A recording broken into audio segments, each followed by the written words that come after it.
Hello students, how are you? I think all of you are fine. तो बच्चों, organic chemistry 12th standard first topic haloalkane and haloarene में ये अपना 7th video होगा।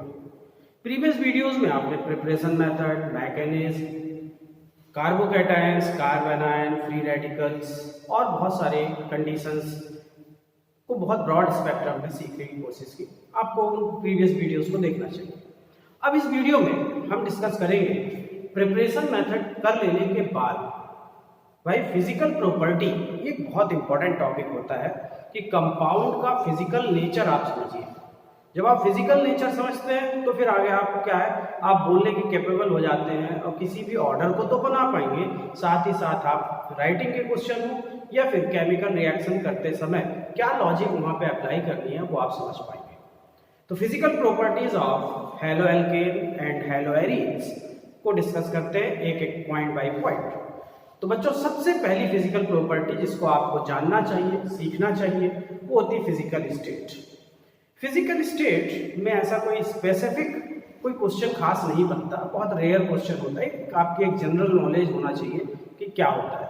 तो एक general practice में ये देखा गया कि जो हेलो एल्केन्स हैं उनमें अगर हम कुछ हैलाइड्स की बात करें, जैसे methyl chloride, methyl bromide, methyl iodide या ethyl chloride, ethyl bromide, ethyl iodide, these are the gaseous organic compound at room temperature.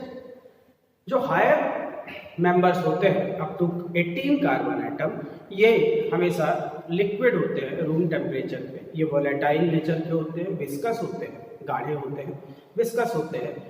तो एक जनरल प्रैक्टिस है। और हायर मेंबर जो होंगे वो तो हमेशा वैक्सी सॉलिड स्टेट में होते हैं, मोम, वैक्स जैसे सॉलिड स्टेट में होते हैं। सिमिलरली अगर हम एरोमेटिक हैलाइड्स या एरीन्स की बात करें तो ये ऑयली लिक्विड होते हैं रूम टेम्परेचर पे। तो इस तरह की इंफॉर्मेशन बहुत ज़्यादा कॉम्पिटेटिव नहीं होती, ना ही स्कूल में पूछी जाती, लेकिन आपको एक जनरल अवेयरनेस के रूप में ये मालूम होनी चाहिए। तो चलिए, फिजिकल स्टेट में ऐसा कुछ हमको खास पढ़ने को नहीं मिला। अब हम दूसरा फिजिकल प्रॉपर्टी पे डिस्कस करें। This one is density.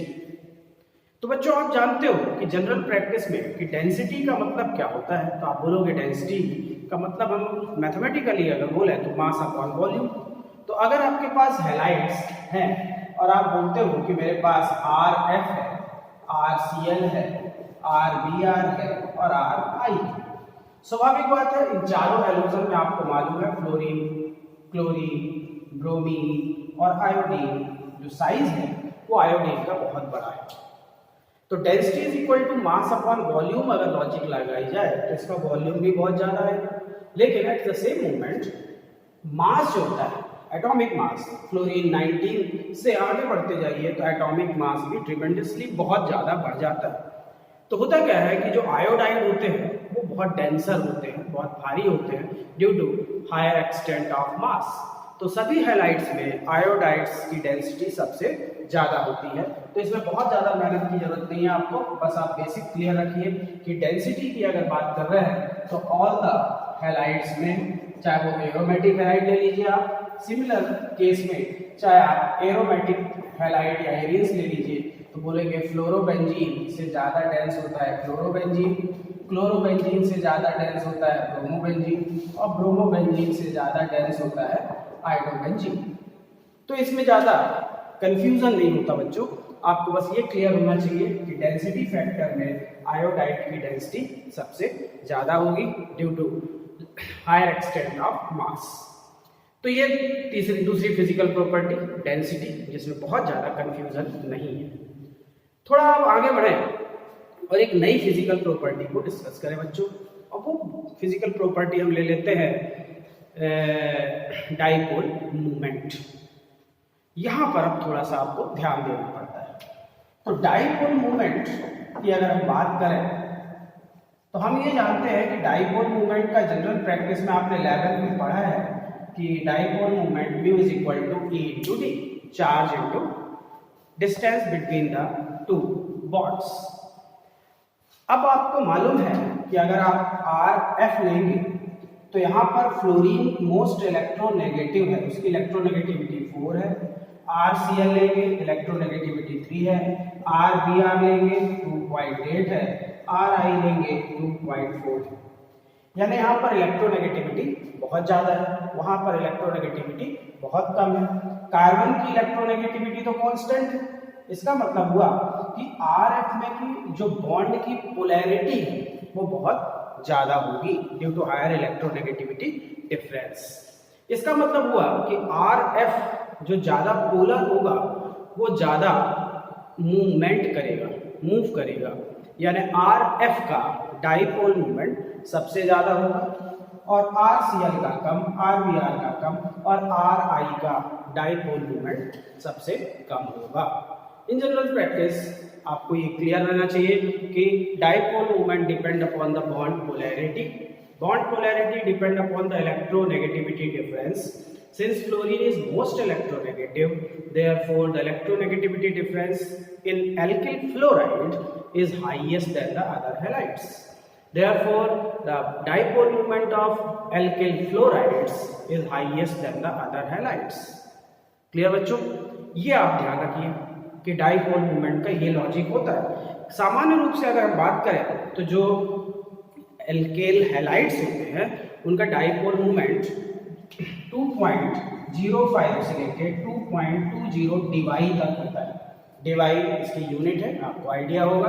तो डाइपोल मूवमेंट ऑफ एल्केल हैलाइड्स की रेंज लगभग 2.05 डिवाई से 2.25 डिवाई की रेंज में होती है, यानी ये सभी के सभी हैलाइड्स स्ट्रॉन्ग पोलर होते हैं और सभी के सभी positive value of dipole movement दिखाते हैं। अब ये डाइपोल मूवमेंट जो बच्चों आप यहाँ पर तो ठीक है, लेकिन जो कॉम्पिटिटिव क्वेश्चन आ रहे हैं वो आते हैं एरोमेटिक हैलाइड में, वहाँ आपको अपना आईक्यू लेवल खर्च करना पड़ता है। अब आप डाइपोल मूवमेंट की जब बात करते हैं तो फिर क्वेश्चन ये होता है कि भाई अगर मैं आपको ये बोलूँ कि डिफरेंट हैलाइड्स एरोमेटिक हैलाइड्स में ले लूँ, अब मैं बोलूँ फ्लोरोबेंजीन, क्लोरोबेंजीन, ब्रोमोबेंजीन और आइडोबेंजीन और बोलो इनमें डाइपोल मूवमेंट का ऑर्डर बताइए, तो आप बोलोगे बहुत सरल है डाइपोल मूवमेंट बताना। ये तो वही हुआ, यहाँ भी CX बॉन्ड है, भले बेंजीन है लेकिन बॉन्ड तो CX है, तो जो एलिफैटिक में ऑर्डर आएगा वही एरोमेटिक में ऑर्डर आएगा, कुछ एक्स्ट्रा एफर्ट करने की जरूरत नहीं है। यानी फ्लोराइड का डाइपोल मूवमेंट सबसे ज्यादा होगा, क्लोराइड कब से कम, ब्रोमाइड कब से कम। लेकिन क्वेश्चन जो आता है वो आता है डिफरेंट आइसोमर या different positional isomers of the dihalides of aromatic compound. Ortho, meta, para, ये 3 पोजीशन होती है, आपने सब सीखा है। और इन 3 पोजीशन ऑर्थो, मेटा, पैरा के लिए डाइपोल मूवमेंट क्वेश्चन आता है। तो अगर आपसे ये क्वेश्चन बच्चों पूछा जाए कि आपके पास डाइक्लोरोबेंजीन या ऑर्थो डाइक्लोरोबेंजीन है या 1,2 डाइक्लोरोबेंजीन है, मेटा डाइक्लोरोबेंजीन यानी 1,3 डाइक्लोरोबेंजीन है और पैरा डाइक्लोरोबेंजीन यानी 1,4 डाइक्लोरोबेंजीन है, तो आप बताइए इनमें से किसका डाइपोल मूवमेंट ज्यादा होगा। अब ऐसे क्वेश्चन कॉम्पिटिशन्स में आते हैं, इसमें बहुत सारे वैरायटी ऑफ क्वेश्चन बनते हैं। तो अब आप देखिए, इसको करने के लिए आपको डाइपोल मूवमेंट का फंडा क्लियर होना चाहिए। डाइपोल मूवमेंट में ये तो क्लियर हो गया कि A और B 2 बॉन्ड है, एक नेगेटिव है दूसरा पॉजिटिव है, सर्टेन डिस्टेंस D पे है, तो डाइपोल मूवमेंट का मतलब होता है चार्ज, स्ट्रेंथ एंड डिस्टेंस दोनों का प्रोडक्ट, कि 2 पोल्स के बीच में चार्ज स्ट्रेंथ क्या है और उनके डिस्टेंस क्या है, दोनों का प्रोडक्ट डाइपोल मूवमेंट। लेकिन जब यही चीज इस तरह से क्वेश्चन आ जाए आपको कि A, B और AB 2 बॉन्ड है, यानी ये अगर नेगेटिव है, ये पॉजिटिव है, ये पॉजिटिव है, तो एक डाइपोल मूवमेंट ये बन रहा है, एक डाइपोल मूवमेंट ये बन रहा है थीटा एंगल पे, तो इसका रिजल्टेंट डाइपोल मूवमेंट कितना होगा, म्यू रिजल्टेंट डाइपोल मूवमेंट कितना होगा। ये रिजल्टेंट डाइपोल मूवमेंट का अगर आपने 11th में केमिकल बॉन्डिंग में कंसेप्ट सीखा है तो यहाँ पर आपके लिए पूरी ऑर्गेनिक के लिए इजी हो जाएगा, और नहीं सीखा है तब रट्टा मारना पड़ेगा, रट के हर क्वेश्चन को आप सॉल्व नहीं कर सकते। इसलिए अब आप थोड़ा सा यहाँ पर ध्यान दीजिएगा, जो मैं सिखाने वाला हूँ इसका आंसर क्या होगा ऑर्थो, मेटा, पैरा में, पहले हम वो सीखने की कोशिश करते हैं। अगर हम ऑर्थो, मेटा, पैरा सीखना चाह रहे हैं तो हमको रिजल्टेंट निकालते बनना चाहिए। तो ये बच्चों कौन सी कंडीशन होगी फिजिक्स की? पैरेललोग्राम। अब यहाँ पे आप बोलोगे मैम अगर ये बोलूं कि एक म्यू1 वेक्टर है और एक म्यू2 वेक्टर, दो डाइपोल मोमेंट है, म्यू1 वेक्टर और म्यू2 वेक्टर। अब आप जानते हो दोनों डाइपोल मोमेंट इक्वल है क्योंकि सेम बॉन्ड है ए बी दोनों तरफ। तो ये मान के चलता हूँ mu one is equal to mu two है, तो आप बोलोगे म्यू रिजल्टेंट कितना होगा? तो mu resultant is equal to mu one square plus mu one square plus 2 mu one cos theta whole under root. यहाँ पर म्यू1 प्लस म्यू2 होना चाहिए, तो मैंने mu one is equal to mu two consider कर लिया है, तो म्यू1 और म्यू2 की जगह पे भी मैंने म्यू1 ले लिया है। ठीक है, अब इसको अगर सॉल्व करोगे आप तो आप जानते हो ये हो जाएगा 2 mu one square cos theta whole under root, common लोगे 2 mu one square 1 plus cos theta to the power 1/2। अब आप जानते हो 2a square 1 plus cos theta to the power 1/2 का मतलब होता है 2a कॉस थीटा बाई 2। ये आप ट्रिग्नोमेट्रिक कंडीशन समझते हैं। जब इस ट्रिग्नोमेट्रिक कंडीशन में आप इस फार्मूले पर रख देते हो तो म्यू रिजल्टेंट मिलता है आपको क्या बच्चों? 2 म्यू कॉस थीटा बाई 2। यानी जब थीटा एंगल पे हम डाइपोल मोमेंट को सॉल्व कर रहे होते हैं, चाहे वो ऑर्गेनिक कंपाउंड हो इनऑर्गेनिक कंपाउंड हो, तो रिजल्टेंट डाइपोल मोमेंट हमेशा 2 म्यू कॉस थीटा बाई 2 आता है। बस ये अगर आपके दिमाग में बैठ गया तब आप किसी का भी डाइपोल मोमेंट बता सकते हो, कितना भी कठिन हो और कितने सारे मॉलिक्यूल हो। बस आपको फिजिक्स में वेक्टर कंसेप्ट जो पढ़ा है आपने वही लगा के कैंसिलेशन करना है कि कौन से बॉन्ड कैंसिल हो रहे हैं, फिर आप रिजल्टेंट सॉल्व कर लोगे। क्लियर? चलिए इसको अप्लाई करते हैं। चलिए हम एक केस तो जान गए कि अगर थीटा एंगल पे हमको डाइपोल मोमेंट सॉल्व करना होगा तो हम जो रिजल्ट मिलेगा हमें वो मिलेगा क्या बच्चों? 2 म्यू कॉस थीटा बाई 2। अब थीटा जो होता है बॉन्ड एंगल होता है और उस बॉन्ड एंगल का वैल्यू मुझे लगता है कि ऑर्थो बीटा पैरा के लिए आप क्लियर होंगे। तो अगर मैं आपको ये बोलूं बच्चों कि लेट जो अभी मैं डिस्कस कर रहा था और वो था ऑर्थो डाइक्लोरोबेंजीन, मेटा डाइक्लोरोबेंजीन और पैरा डाइक्लोरोबेंजीन। अब आप बोलोगे ऑर्थो पोजीशन का मतलब ही होता है क्या? इसको वर्चुअली पीछे मिला देते हैं। तो यहाँ पर एंगल कितना बनता है बच्चों? 60 डिग्री। तो बॉन्ड एंगल जब 60 डिग्री हो, जब दो ग्रुप कंटिन्यूअस पोजीशन पे अटैच्ड हो, लगातार हो और उनका बॉन्ड एंगल 60 डिग्री होगा तो वो पोजीशन ऑर्थो कहलाएगी। चाहे वो आप कहीं भी बना दो, बस कंटिन्यूअस होने चाहिए और 60 डिग्री एंगल पे होना चाहिए तो ऑर्थो होती है। अगर मैं इसको वर्चुअली मिला दूं सेंटर को तो आप बोलोगे ये बॉन्ड एंगल कितना है बच्चों? 120 डिग्री।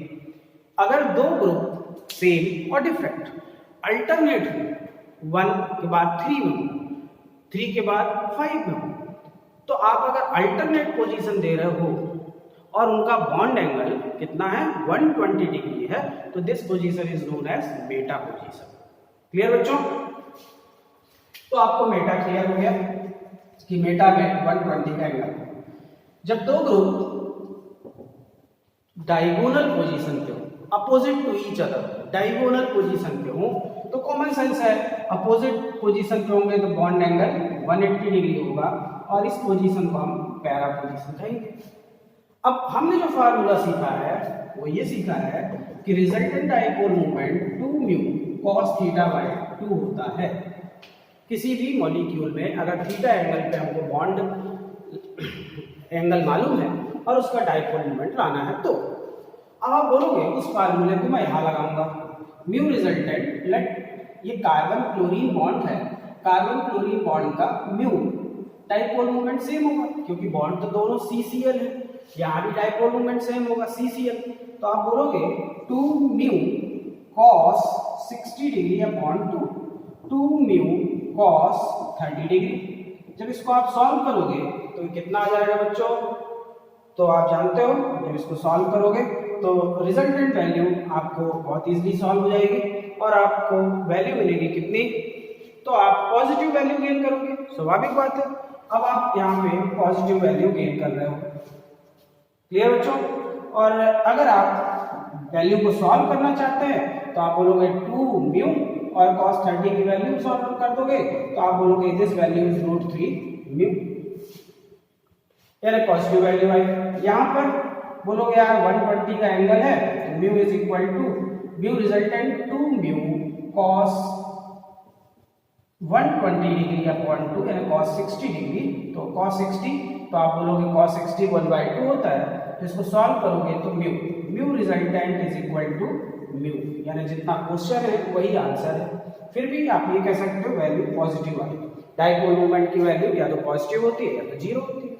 इधर आप लॉजिकली ये भी कह सकते हो कि अपोजिट वेक्टर है तो जीरो होगा, और मैथमेटिकली भी आप कह सकते हो mu resultant 2 mu cos 180 degree upon 2 cos 90 हो जाएगा, cos 90 इज जीरो। तो आप यहाँ पर अप्रूव कर सकते हो कि ऑर्थो का डाइपोल मोमेंट सबसे ज्यादा होता है, फिर उसके बाद मेटा का डाइपोल मोमेंट होता है, और पैरा का डाइपोल मोमेंट हमेशा जीरो होगा इन केस ऑफ हैलोजन। क्लियर बच्चों? तो अब अगर आप मैथमेटिकली इसको अप्लाई करोगे तो आपको हर क्वेश्चन बनेगा।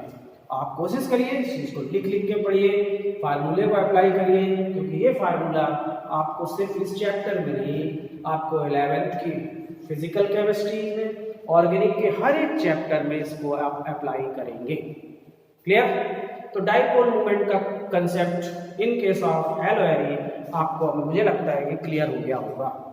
अब अगर ये क्लियर है, कन्फर्म आपको एकदम कंसेप्ट क्लियर हो गए हैं, कहीं कोई कंफ्यूजन नहीं है, तो अब मैं अगर आपसे कहूं कि चलो बच्चों कुछ क्वेश्चंस करते हैं, और आपसे मैं दिमाग लगाने को कहूं और बोलूं कि डाइपोल मोमेंट सॉल्व करके बताओ। जैसे अगर आपको मैं ये क्वेश्चन दूं और मैं बोलूं कि बच्चों आपके पास ये कोई एक मॉलिक्यूल है इस तरह का, अब आप मेरे को बताओ कि अगर कार्बन क्लोरीन का डाइपोल मोमेंट x dy है तो इस पूरे मॉलिक्यूल का डाइपोल मोमेंट कितना होगा।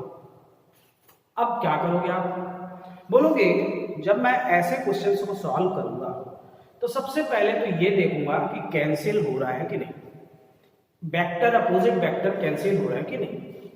फिर मैं देखूंगा कि जो बच गया वो कितने एंगल पे है, और फिर mu resultant is equal to 2 mu cos θ/2 का फार्मूला लगाऊंगा और फिर सॉल्व करूंगा। इस स्ट्रक्चर में ये और ये दोनों अपोजिट वेक्टर है, इसलिए ये कैंसिल आउट हो जाएंगे, इसलिए इनके होने का कोई फर्क नहीं पड़ता। सिर्फ और सिर्फ हमें बचता है एक ही डाइपोल, वो भी CCl, और एक डाइपोल मोमेंट की x dy वैल्यू है, इसलिए इसका आंसर भी x dy ही होगा। लेट मान लो अब आपसे मैं क्वेश्चन ऐसा दे दूं और मैं बोलूं बच्चों अब आपके पास कोई एक मॉलिक्यूल ऐसा है, अब आप मुझे बताओ इसका डाइपोल मोमेंट क्या होगा। आप बोलोगे यार ये तो बहुत सरल है, ये दोनों अपोजिट वेक्टर 180 डिग्री पे, इनका जीरो, और ये दोनों भी अपोजिट वेक्टर है 180 डिग्री पे, तो इनका भी जीरो, यानी सब कैंसिल आउट हो गया, तो इस मॉलिक्यूल का रिजल्टेंट डाइपोल मोमेंट जीरो होगा। अब आपसे मैं अगर कहूं कि बच्चों आपको एक कंपाउंड दे देता हूं और सबकी सब पोजीशन पे क्लोरीन लगा देता हूं ऐसा, अब आप क्या बोलोगे? बोले यार अब तो फिर वही बात, ये दोनों एक दूसरे को कैंसिल कर देंगे, अपोजिट वेक्टर, ये दोनों एक दूसरे को कैंसिल कर देंगे, ये दोनों एक दूसरे को कैंसिल कर देंगे, डाइपोल मोमेंट रिजल्टेंट जीरो। अच्छा इस मॉलिक्यूल का कितना होगा अगर आप सॉल्व कर पाए? ऐसा कोई एक मॉलिक्यूल दिया हुआ है आपको और पूछा जाए कि इसका डाइपोल मोमेंट बता दो।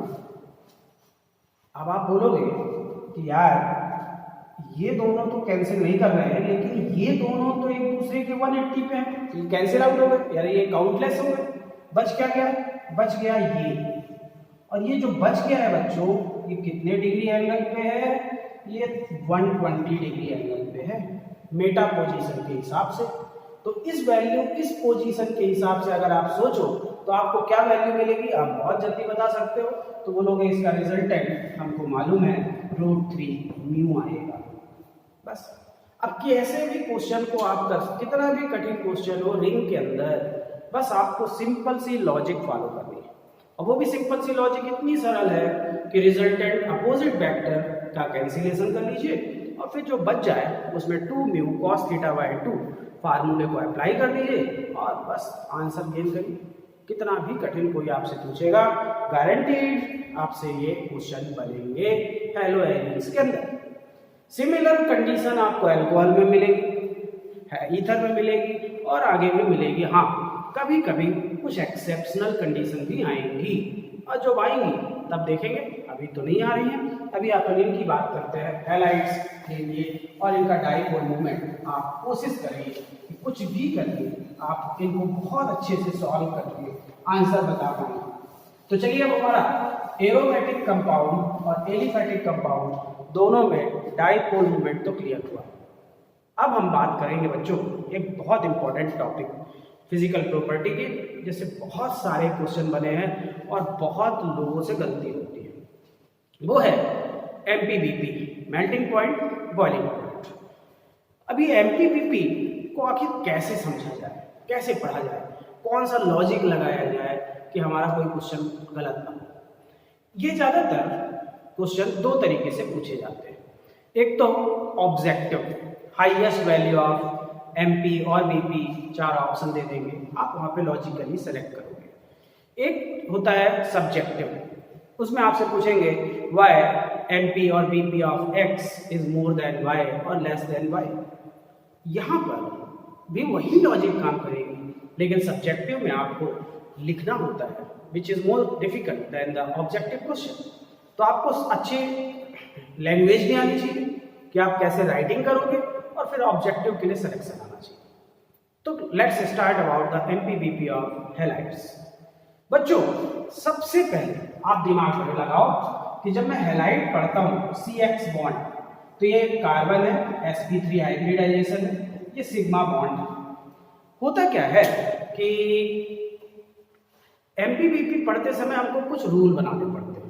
तो पहली जरूरत ये होती है कि अगर मैं मेल्टिंग पॉइंट और बॉइलिंग पॉइंट को एक्सप्लेन करना चाहता हूँ तो सबसे पहला कंसेप्ट तो मुझे ये क्लियर होना चाहिए कि यार मैं जिस चीज के बारे में बात करना चाह रहा हूँ उन मॉलिक्यूल्स के बीच में फोर्स कौन सा लगता है। अगर ये क्लियर हो गया तो फिर आगे बात क्लियर होगी। तो बच्चों सबसे अमेजिंग बात और सबसे इंपॉर्टेंट बात ये है कि हैलाइड, चाहे वो एलिफैटिक हो और चाहे एरोमेटिक हो, हैलाइड्स में जो फोर्स लग रहा होता है between the molecules is wonder Waals force, weakest wonder Waals force. और वंडर वाल फोर्स में भी कौन सा, तो आपने देखा अभी हैलाइड में क्या बन रहा था, डाइपोल बन रहा था, यानी हर कार्बन और हैलोजन के बीच में डाइपोल बनता है। और जब डाइपोल बनता है और डाइपोल के बीच में फोर्स लगता है तो this force is known as dipole force of attraction और वंडर वाल फोर्स।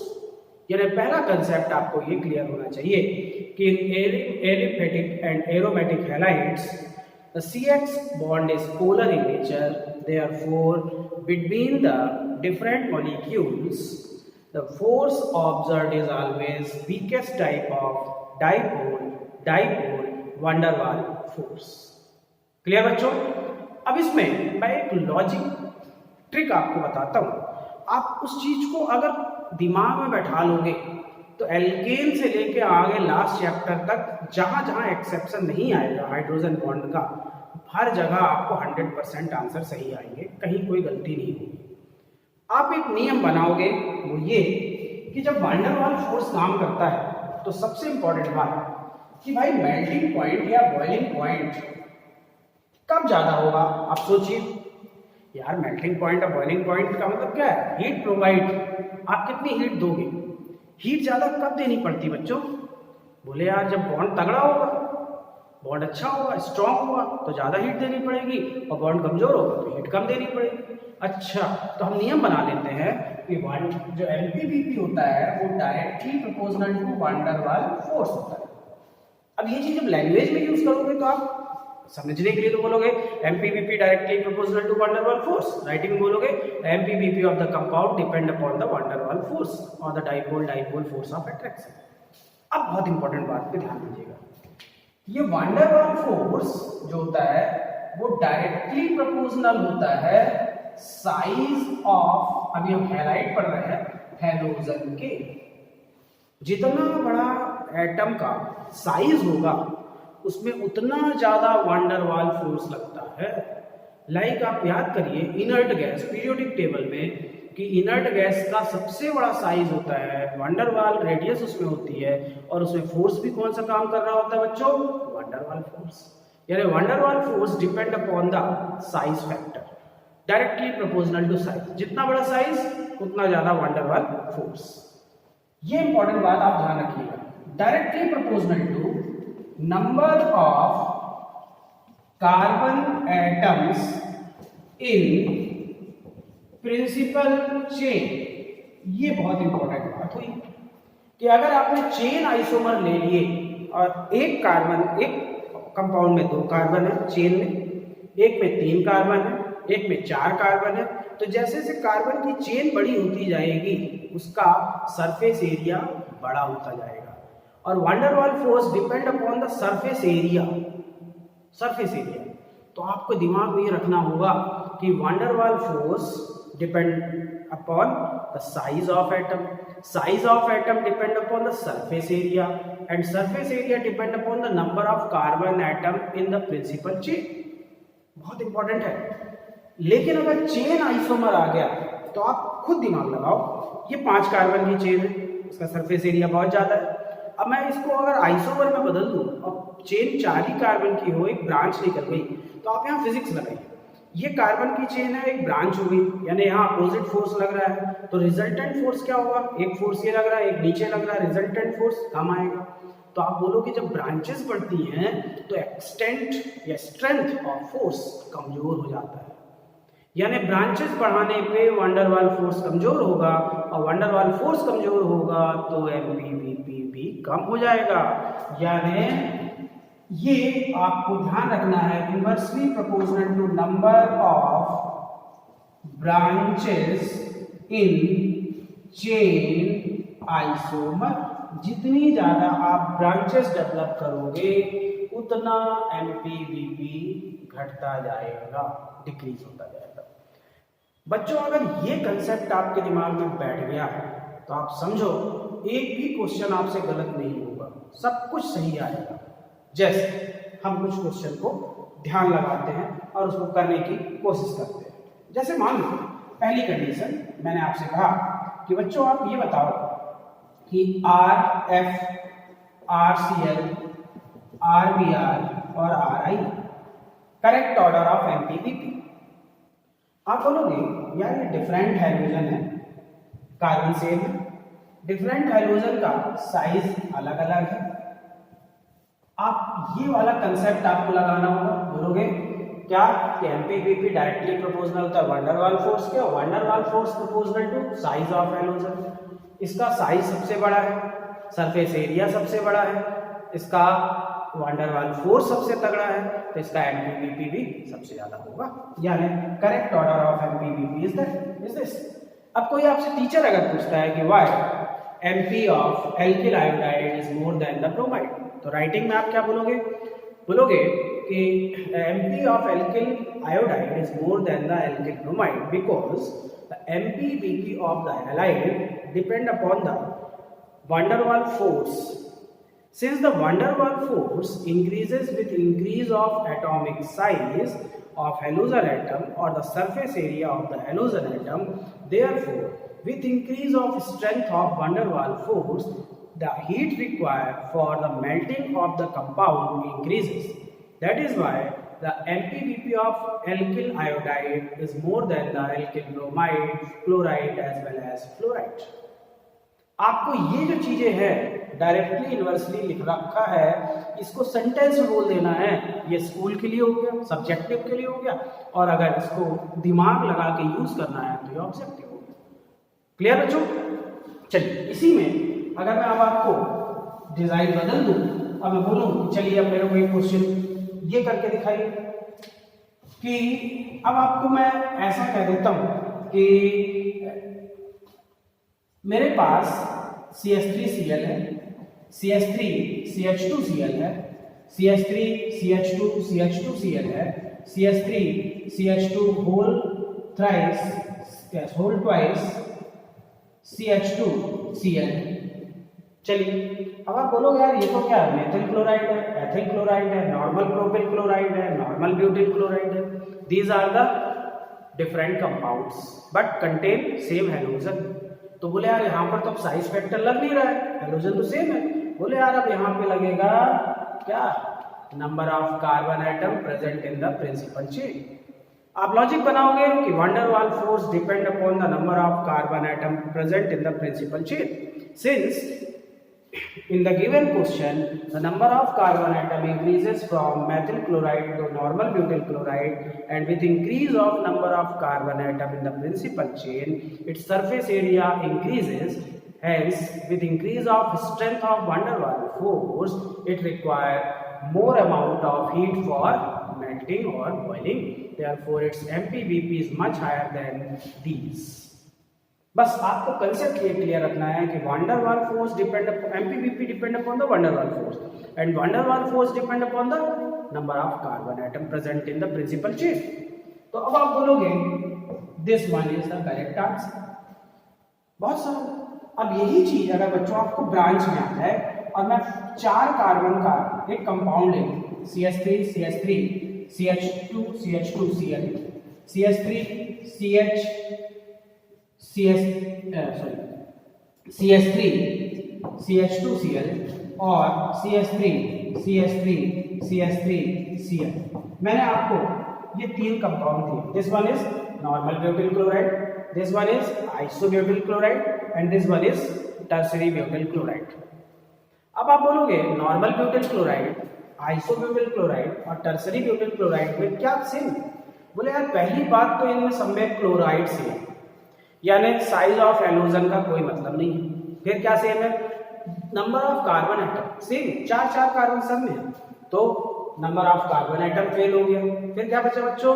बोले अभी बचा ना वो तीसरा वाला, क्या कि अगर ब्रांचेस में आ जाए, चेन आइसोमर आपके क्वेश्चन के फॉर्म पे आ जाए, तब आप नियम लगाओगे कि जैसे जैसे मैं ब्रांचेस को बढ़ाऊंगा वैसे वैसे फोर्स कमजोर होता जाता है।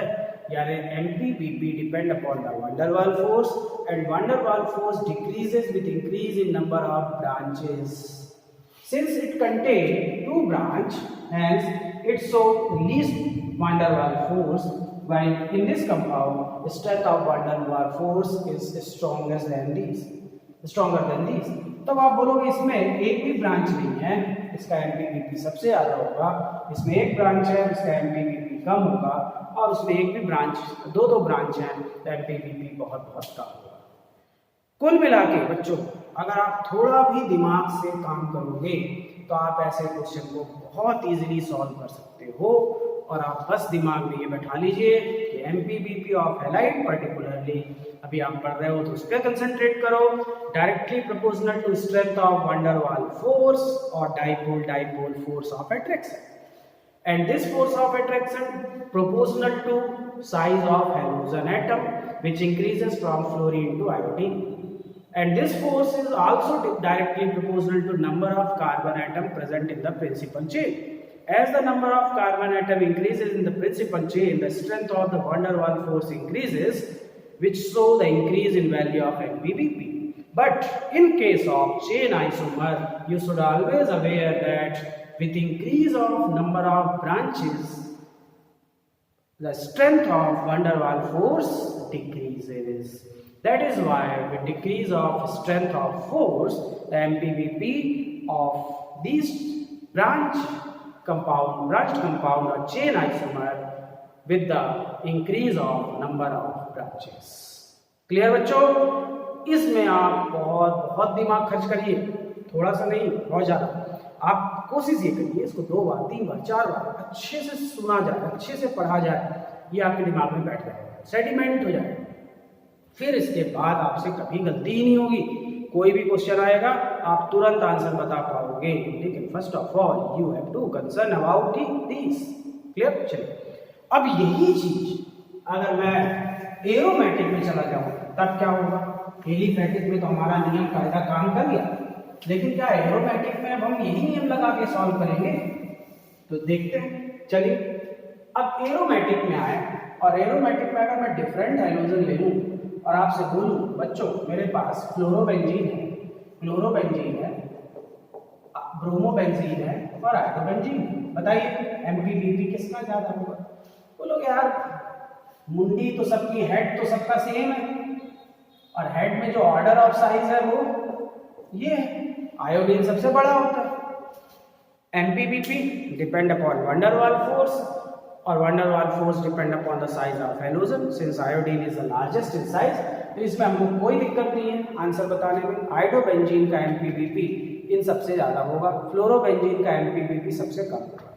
लेकिन अगर यही क्वेश्चन हमको आ जाए आइसोमर्स में, और आपको बच्चों मैं बोल दूं कि मेरे पास है ऑर्थोडाइक्लोरोबेंजीन, मेरे पास है मेटाडाइक्लोरोबेंजीन और पैराडाइक्लोरोबेंजीन, अब आप बताइए कि इन तीनों में किसका एमपीबीपी ज्यादा है? ये कॉम्पिटिटिव क्वेश्चन होता है और यही स्कूल्स में भी ये बहुत पूछा जाता है। अभी थोड़ी देर पहले आपने जब सीखा डाइपोल मोमेंट, तो आपने देखा इसका पॉजिटिव था, इसका भी पॉजिटिव था, उसका जीरो था, इसका सबसे ज्यादा था, उसका सबसे कम। वो अलग केस है, वो डाइपोल मोमेंट आपने सीख लिया। एमपीबीपी की बात करिए। एमपीबीपी जब आप पढ़ते हैं तो वहां तो आपको क्लियर हो गया कि आप लॉजिक क्या लगा रहे हो, वंडर वाल फोर्स का और साइज, शेप और नंबर ऑफ कार्बन ब्रांच का। यहाँ पर क्या लॉजिक लगेगा वो आप सीखना पड़ेगा। ध्यान दीजिए, होता क्या है कि जो मॉलिक्यूल होता है, तो एक पर्टिकुलर मॉलिक्यूल के लिए तो एमपीबीपी पढ़ नहीं रहे, अपन कंपाउंड के लिए पढ़ रहे हैं। तो ये कंपाउंड क्या होता है? क्रिस्टल स्ट्रक्चर में अरेंज होता है, और उस क्रिस्टल स्ट्रक्चर में हम हीट सप्लाई करते हैं, और एक पर्टिकुलर टेम्परेचर रेंज पे ये मेल्ट होता है और बॉयल होता है। यानी लॉजिक ये छिपा हुआ है कि MPBP of the compounds generally depend upon the number of molecules present in unit volume of crystal structure. यानी किसी भी कंपाउंड के, क्योंकि अगर मेल्टिंग पढ़ रहे हो तो सॉलिड क्रिस्टल एज्यूम करके पढ़ोगे उसको कि वो सॉलिड स्टेट में है, तो किसी भी कंपाउंड का मेल्टिंग पॉइंट किस बात पे डिपेंड कर रहा है? बोले यार ये तो इस बात पे डिपेंड करता है कि उस पर्टिकुलर सब्सटेंस के सॉलिड स्ट्रक्चर के यूनिट वॉल्यूम में जितने ज्यादा नंबर ऑफ मॉलिक्यूल अरेंज हो जाएंगे उसका हीट रिक्वायरमेंट उतना ज्यादा होगा फॉर मेल्टिंग, तो उसका एमपी उतना ज्यादा होगा। यानी ये लॉजिक आपको लगानी होगी क्या कि जितने ज्यादा number of molecule unit volume पे आएंगे उतना ज्यादा उसकी हीट डिमांड होगी और उतनी ज्यादा वो हीट एक्सेप्ट करेगा फॉर मेल्टिंग। ये लॉजिक आपको बहुत काम आने वाली है। चलिए, अब अगर ये लॉजिक डेवलप हो गई तो आप यहाँ पर इसको अब पूछिए भाई कि किस में क्या हो रहा है। यहाँ पर ये दोनों क्लोरीन, ये CH bond negative group 60 degree angle पे है, यानी इनके अट्रैक्शन हो रहा है कि रिपल्सन हो रहा है? बच्चों बोले रिपल्सन हो रहा है, तो अपोजिट ग्रुप तो है, सेम ग्रुप है, यानी ये एक दूसरे को रिपेल कर रहे हैं। यानी यहाँ पर सिमेट्री है क्या? बोले यार जब रिपेल करेंगे तो एसिमेट्रिक होंगे, सिमेट्री तो बहुत कम होगी। यहाँ बोले यहाँ पर भी 120 डिग्री पे तो है, लेकिन एक दूसरे को ये भी रिपेल करते हैं, हाँ, but less than the ortho position. यहाँ बोले यार ये तो अपोजिट ग्रुप है, अपोजिट डायरेक्शन पे, अपोजिट डायरेक्शन पे है, अपोजिट फोर्सेस है, इनके बीच में कोई भी ना तो अट्रैक्शन है ना तो रिपल्सन है। अब आप यहाँ पर ये दिमाग लगाइए, एट द सेम टाइम मान लो मैं बोलूँ कि ये इनका यूनिट वॉल्यूम, तो इन यूनिट वॉल्यूम पे अगर इसके 100 मॉलिक्यूल यहाँ पर अरेंज है, लेट्स मान लो, तो उसी यूनिट वॉल्यूम पे इसके क्या 100 होंगे? बोलोगे यार उसमें ना अट्रैक्शन है ना रिपल्सन है, तो वहां पर तो ठीक है जो भी आया है, लेकिन यहाँ तो रिपल्सन लग रहा है ना, रिपल्सन लग रहा है तो मॉलिक्यूल एक दूसरे से आगे होंगे, दूर होंगे। जब दूर होंगे तो क्या होंगे? फैलेंगे। जब फैलेंगे तो उतने ही वॉल्यूम पे क्या नंबर ऑफ मॉलिक्यूल कम हो जाएंगे कि ज़्यादा? या जब फैल फैल के मॉलिक्यूल स्कैटर्ड होंगे तो नंबर ऑफ मॉलिक्यूल कम हो जाएंगे। लेट मान लो इसमें 80 मॉलिक्यूल ही आए, लेकिन उसी टाइम पे इसमें क्या होगा? बोले यार ये तो भयानक रिपल्सन कर रहा है, बहुत ज़्यादा रिपल्सन है, यानी मॉलिक्यूल्स में यहाँ पर बहुत ज़्यादा एसिमेट्री है, यानी मॉलिक्यूल्स एक दूसरे से बहुत स्कैटर्ड हो रहे हैं। इसका मतलब यहाँ पर पक्का मॉलिक्यूल्स की संख्या बहुत बहुत कम हो गई है। अब इन तीनों केस में मेरे को हीट सप्लाई करनी है। ये 40, 80, ये 100 बहुत ज़्यादा एक्सेप्ट करेगा हीट। बोले इसको तो बहुत खर्चा लगेगा क्योंकि इसमें बहुत सारे मॉलिक्यूल हैं, यानी इसमें हीट रिक्वायरमेंट बहुत ज़्यादा, इसमें हीट रिक्वायरमेंट बहुत कम। इसका मतलब इसका एमपीबीपी सबसे ज़्यादा होगा पैरा का, और ऑर्थो का एमपीबीपी सबसे कम होगा। क्लियर बच्चों? ये आपका कंसेप्ट अगर क्लियर हो गया तो आपको बहुत ज़्यादा फायदा होने वाला है। ये कंसेप्ट है। अब यही राइटिंग में अगर आपसे टीचर पूछे why MPBP of para isomer is more than ortho isomer, तो आप पहले समझ गए। अगर आप समझ गए हैं तो आप एक बहुत ही विजनरी दिमाग लगाइए, वो ये क्या इसका ज्यादा है, क्या इसका कम है? बोले हाँ इसका ज्यादा है एमपीबीपी और इसका कम है एमपीबीपी। अच्छा इसका ज्यादा हो गया है कि ज्यादा है? बोले इसका ज्यादा है, हो नहीं गया, इसका ज्यादा होना चाहिए लेकिन इसका कम हो गया है। तो जब आप एक्सप्लेनेशन देते हैं तो इसका अधिक एमपीबीपी क्यों है?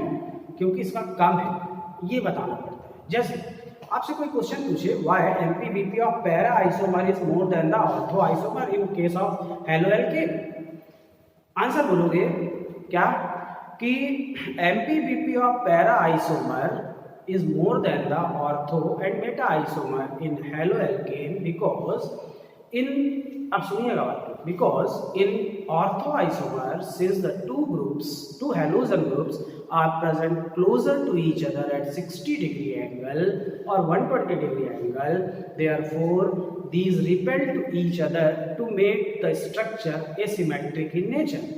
Therefore when these or this is arranged in unit volume of crystal structure, then due to intermolecular repulsion there or its less number of molecules are arranged in unit volume of crystal structure. Therefore it requires relatively less amount of heat for melting or boiling, but at the same time in para isomer since the groups are present in opposite direction, therefore it's not so any repulsive interaction in crystal structure, hence its number of molecules are remain constant and its value of melting point is relatively higher than the ortho isomer. यानी para का ज्यादा हो गया है, इसको समझाने के लिए ऑर्थो का कम क्यों है ये लिखना होगा। अब आपसे कोई बोलता है कि भाई पैरा का ज्यादा हो गया क्यों, तो आपने पैरा की अलग गुणगान शुरू कर दिया कि पैरा ये है, पैरा तोप है, तब आपका नुकसान होगा। टीचर तो समझदार हो, जानता है कि क्या कारण है, तो आपको ये क्लियर होना चाहिए कि पैरा का ज्यादा इसलिए है क्योंकि ऑर्थो का कम है। क्लियर? तो ये कंसेप्ट आपको बैठाना होगा। चलिए अब आपको एमपीबीपी का लॉजिक बिल्कुल एकदम क्रिस्टल क्लियर हो गया है, एकदम साफ सुथरा हो गया है। अगर थोड़ा भी गुंजाइश है तो you should have to watch video again and again और फिर इसको एकदम कंफर्म कर लीजिए। चलिए अब आपको एमपीबीपी की बातें समझ में आ गई। अब हम बात करेंगे बच्चों सॉल्युबिलिटी की बात करते हैं, इससे अच्छे क्वेश्चन बनते हैं। लेकिन अगर आपको एमपीबीपी का कंसेप्ट क्लियर है तो सॉल्युबिलिटी 100% बनने वाली है। कैसे? पहली इंपॉर्टेंट बात, आपने पानी में हैलाइड को डिसॉल्व करना है, सॉल्युबल करना है, तो आप बोलोगे कि यार पानी पोलर है, वाटर मॉलिक्यूल पोलर नेचर होता है, वन है ना, डाइपोल मूवमेंट पॉजिटिव है, और halides are also polar in nature, और पोलर डिसॉल्व इन पोलर, क्योंकि आपने पढ़ा है लाइक डिसॉल्व्स इन लाइक। इसका मतलब all the halides are dissolved in water easily, है ना, but this one is not happened, ये कभी नहीं होता। यहाँ पे आपको प्रिकॉशनरी ये क्वेश्चन बहुत इंपॉर्टेंट होता है कि ये लाइन आप दिमाग में बैठा लीजिए halides are polar in nature even are insoluble in water. Halide polar तो होते हैं लेकिन पानी में इनसॉल्यूबल होते हैं। ऐसा क्यों? यार तो ये गड़बड़ हो गया। बोले यार पानी में घुलने की दो शर्तें हैं, सॉल्यूबल होने की दो शर्तें हैं। वो क्या? एक तो पहला वो पोलर हो जो है ही, दूसरा वो हाइड्रोजन बॉन्डिंग कैपेसिटी भी शो करता हो विद द वाटर मॉलिक्यूल। तो ये हैलाइड जो होते हैं ये पोलर तो है but these can't able to form hydrogen bond with the water molecule. Therefore all the halides are polar in nature but are insoluble in water at all। ये आपको थोड़ा सा आइडिया होना चाहिए।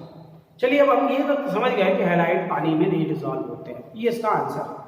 लेकिन किस में डिजॉल्व होते हैं? तो स्वाभाविक बात है दूसरे कंपाउंड में डिजॉल्व होंगे, अदर ऑर्गेनिक सॉल्वेंट्स में डिजॉल्व होंगे। अब इनका ऑर्डर क्या होगा? तो आप थोड़ा सा दिमाग लगाइए। दिमाग क्या लगाइए भाई? कौन जल्दी घुलेगा?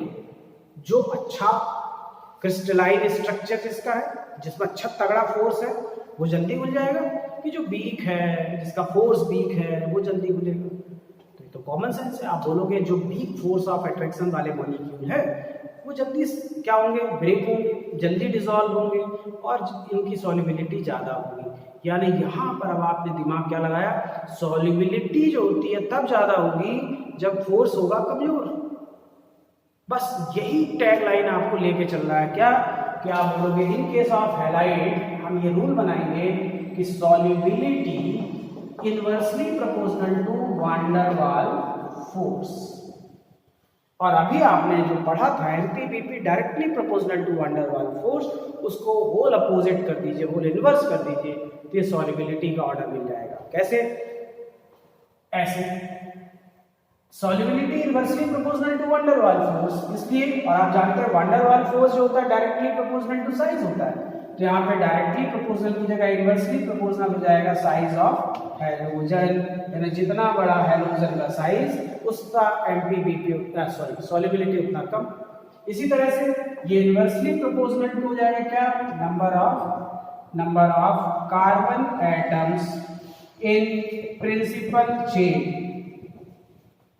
वही चीज का उल्टा करना है, और वहां इनवर्सली प्रोपोर्शनल टू ब्रांच था, यहाँ directly proportional two branches in chain isomer है। तो बच्चों अगर आप थोड़ा भी दिमाग खर्च करो और आप ये सोचो कि यार मेरे को सॉल्युबिलिटी समझाना है, तो अगर आप एमपीबीपी पे हो क्लियर तो सॉल्युबिलिटी में हो जाओगे 100% क्लियर, कहीं कोई कंफ्यूजन नहीं है। बस दिमाग ये लगाइए कि जब मैं सॉल्युबिलिटी को समझाऊंगा तो मेरा दिमाग काम करेगा कि सॉल्युबिलिटी उस चीज की ज्यादा होगी जिसका वान डर वाल फोर्स होगा कमजोर, इन केस ऑफ हैलाइड। तो आप तुरंत समझ जाओगे और नियम बना लोगे कि सॉल्युबिलिटी जो होगी वो इनवर्सली प्रोपोर्शनल टू वान डर वाल फोर्स होगी। यानी अब आपसे अगर कोई सॉल्युबिलिटी के रिस्पेक्ट में पूछ ले कि बच्चे CH3 CH2 Cl और CH3 CH2 CH2 Cl ethyl chloride और नॉर्मल प्रोपिल क्लोराइड में किसकी सॉल्युबिलिटी ज्यादा है, तो आप बोलोगे इसमें 2 कार्बन, इसमें 3 कार्बन। जितने ज्यादा कार्बन उतना ज्यादा फोर्स, जितना ज्यादा फोर्स उतनी कम सॉल्युबिलिटी, इनवर्सली प्रोपोर्शनल है। बस ये अब एक टीचर आपको लैंग्वेज में पूछेगा तो आप लैंग्वेज में बता पाओगे। बस यही डायरेक्टली इनवर्सली को आप सेंटेंस में लिखोगे।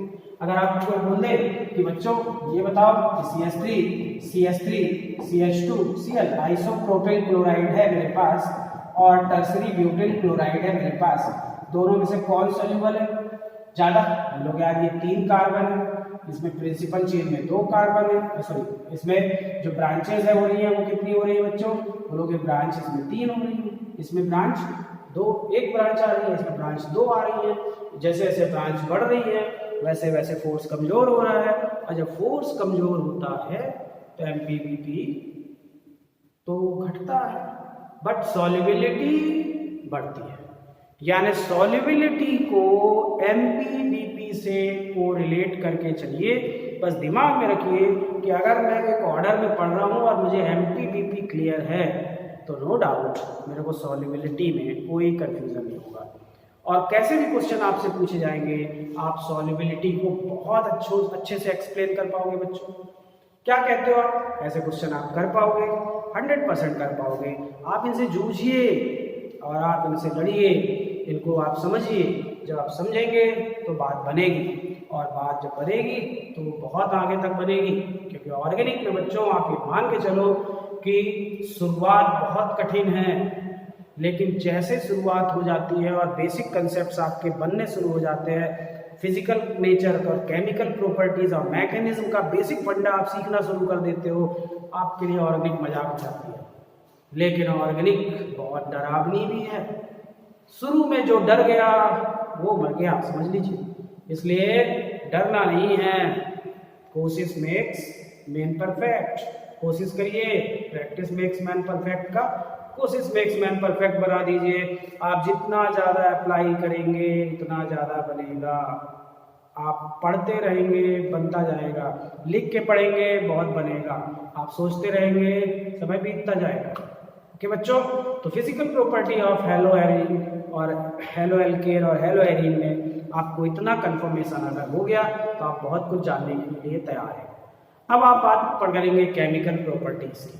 केमिकल प्रॉपर्टीज़ कैसे होंगी, किस तरह की होंगी, इजी होंगी, कठिन होंगी, ये सब कुछ हम नेक्स्ट वीडियो में स्टडी करेंगे। आज के लिए इतना ही। Thanks a lot. Thank you.